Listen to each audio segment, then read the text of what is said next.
के इस कार्यक्रम के हमारे मुख्य अतिथि और भावी एमपी साहब राजकुमार जी, हमारे पूर्व जिला प्रमुख भाई श्री बक्सीराम जी रोज साहब, राजमल जी, हमारे 5 नंबर वाले के कमेटी विजयपाल जी, वासा के सरपंच साहब नागशंकर जी, हमारे पिंटू भाई पूर्व सरपंच हापटा, और इस पंडाल में उपस्थित सभी नौजवान साथियों, बड़े बुजुर्गों, भाइयों, इस पंडाल में उपस्थित सभी महिलाएं और हमारे भारतीय आदिवासी पार्टी के अध्यक्ष महोदय मोहन भाई रोज साहब और अन्य सब उनके साथी, मैं सिर्फ एक बात आपसे कहना चाहता हूं भाइयों, आज से 75 साल पहले जब देश अंग्रेजी हुकूमत की गुलामी में था, उस समय एकतरी हुकूमत था, तानाशाही राज था, उस समय आपको कोई भी पूछता नहीं था। क्यों नहीं पूछता था? इसलिए नहीं पूछते थे कि राजा का लड़का राजा बनता था, रानी से पेट से पैदा होता वो राजा बनता था। लेकिन सन 1947 के अंदर देश आजाद हुआ और रानी की पेट का ऑपरेशन हो गया, और ऑपरेशन करने के बाद में देश के अंदर लोकतंत्र कायम हुआ, और लोकतंत्र कायम होने के बाद में देश के नेताओं ने नया संविधान बनाया, और नया संविधान बनने के बाद में उसके अंदर एक प्रावधान किया गया कि हिंदुस्तान एक लोकतांत्रिक देश होगा और लोकतंत्र के द्वारा ही देश का राजा बनेगा। उसी लाइन के आधार पर, संविधान के आधार पर हमारे देश की व्यवस्था बदली गई, और देश की व्यवस्था के अंतर्गत 5 साल के अंदर एक मौका दिया गया जनता को कि 5 साल में आप राजा बन लेंगे। तो हमको वोट देने का अधिकार मिला भाइयों, और वोट देने का अधिकार मिलने की वजह से आज की तारीख के अंदर हम यहाँ सब बैठ करके हमारे भाई श्री राजमल जी को राजा बनाने के लिए इकट्ठा हुए हैं, और इनको राजा बनाने के लिए अपने सबका मत जो है दिया जाएगा, सबको अपने को अधिकार दिया कि इनको चुनने का अधिकार दिया। लेकिन एक हुकूमत के अंदर ये व्यवस्था नहीं थी। और राजा क्यों बनाया जाता है ये बात भी मैं समझाना चाहता हूँ। राजा इसलिए बनाया जाएगा कि भाभी तिजोरी की चाबी किसके हाथ में रहेगी, राज का डंडा किसके हाथ में रहेगा, कानून कौन चलाएगा, राज की कुर्सी पर कौन बैठेगा, इसकी कलम काम करेगी। इसी व्यवस्था को लेकर के एक लोकतंत्र कायम हुआ।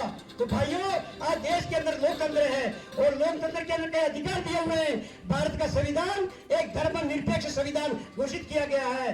प्रत्येक व्यक्ति को अपने धर्म को मानने का अधिकार दिया है, प्रत्येक व्यक्ति को अपने धर्म का प्रचार करने का अधिकार दिया है, और हर व्यक्ति को यह अधिकार है कि अपना स्वतंत्र जो है विचार रख सकता है।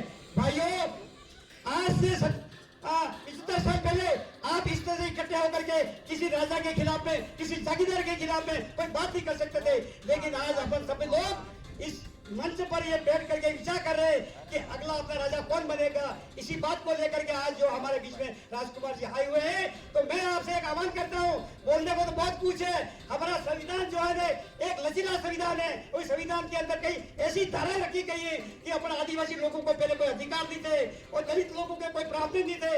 लेकिन जब अंग्रेज यहाँ से गए तो उस समय जो है बात रखी गई कि दलितों का क्या होगा, पिछड़ों का क्या होगा, और इन लोगों को राज में जाने का कैसे, मतलब क्या व्यवस्था होगी। तो क्या किया कि बाबा साहब ने, उसमें विद्वान आदमी थे, तो बाबा ने संविधान बनाया। तो संविधान के अंदर जब तक इन लोगों को दूसरी जाति के मुकाबले में ये पढ़ लिख के होशियार नहीं हो जाते, समझदार नहीं हो जाते हैं, अपने अधिकारों की रक्षा करने के लिए खड़े नहीं होते हैं, तब तक के लिए इनको कुछ प्रावधान रखे जाए। इसी लाइन के तहत आज तक जो है अपने जो है रिजर्वेसिटी रखी हुई है। तो रिजर्वेसिटी के आधार पर आज MP, MLA और जिला प्रमुख, वार्ड पंच और डेलीगेट, और इसके बाद में जो है प्रधान वगैरह जो बनते चले आ रहे हैं। तो भाइयों, मैं आपको ये कहना चाहता हूँ कि देश के अंदर कई प्रकार की पार्टियां होती, उनके लोगों की विचारधारा होती। जैसे आज भारतीय जनता पार्टी है, भारतीय जनता पार्टी क्या करना चाहती है, भारतीय जनता पार्टी यह करना चाहती है, उस संविधान को बदलना चाहती है, उसकी मंशा ये है कि अगर हम लोग जो है बहुमत में आ जाएंगे तो हम पूरे संविधान की जो है उसको जो है समीक्षा करने के बाद में उसको बदल देंगे और ये जो प्रजा और जो आपको वोट देने का अधिकार है इसको भी खत्म कर देंगे और तानाशाही शासन चलाएंगे। एक दलीय शासन होगा और एक दलीय शासन होने की मंशा को लेकर चल रहे हैं। इसलिए भाइयों अपने को तो एक ही बात रखनी है कि आपके बहुत सारे मुद्दे हैं, विकास के मुद्दे तो ही, लेकिन विकास के मुद्दों को हम कहना नहीं चाहते। देश आजाद हुआ 75 साल हो गए, देश में विकास हुआ है, कोई ये नहीं कह सकता नहीं हुआ है, लेकिन आपको एक ही बात याद रखने की है कि कौन सी पार्टी का क्या लक्ष्य है और एक क्या तरह की लड़ाई है। एक पार्टी गरीबों की पार्टी है जो कि जो ये सभी पार्टियां जो मिल करके आज विपक्ष पार्टियों ने एक गठबंधन किया है और गठबंधन वाले चाहते हैं कि हम समाजवादी विचारधारा से राज करें और मोदी चाहता है पूंजीपतियों की विचारधारा से राज करे। जैसे अंबानी, अडानी और टाटा, बिरला और उनके इशारों पर ये लोग राज कर रहे हैं, इसलिए हमने गरीबों के लिए ये कुछ करना नहीं चाहते। तो साथियों कहने का बहुत कुछ है, लेकिन हमारे एमएलए साहब को टाइम नहीं है, इसलिए जो है मैं मेरी बात बंद करता हूँ। जय जोहार, भारत माता की, भारत माता की। एक एक वोट गिन गिन के आपको दिलाना है, हर एक व्यक्ति की जिम्मेदारी है। एक भी वोट अपना कहीं रह नहीं जाए, कोई भाई रह नहीं जाए, कोई भाई नहीं रह जाए। आप प्रत्येक आदमी की जिम्मेदारी है कि सुबह में जल्दी उठ करके गर्मी का मौसम में लोगों को निकाल के समय पर वोट दिलवाएं। देखो भाइयों, एक वोट से सरकार बनती है और एक वोट से सरकार गिरती है। इन्हीं शब्दों के साथ मेरी बात बंद करता हूँ। जय हिंद, जय भारत। इस पिपलागंज की पावन धरती पर हमारे लोकसभा के युवा उम्मीदवार राजकुमार जी रोड साहब का इस धरती पर इनका स्वागत करता हूं। आज काफी लंबे समय के बाद ये मौका मिला है कि राजकुमार जी को अधिक वोट देकर के यहां से दिल्ली पहुंचाओ।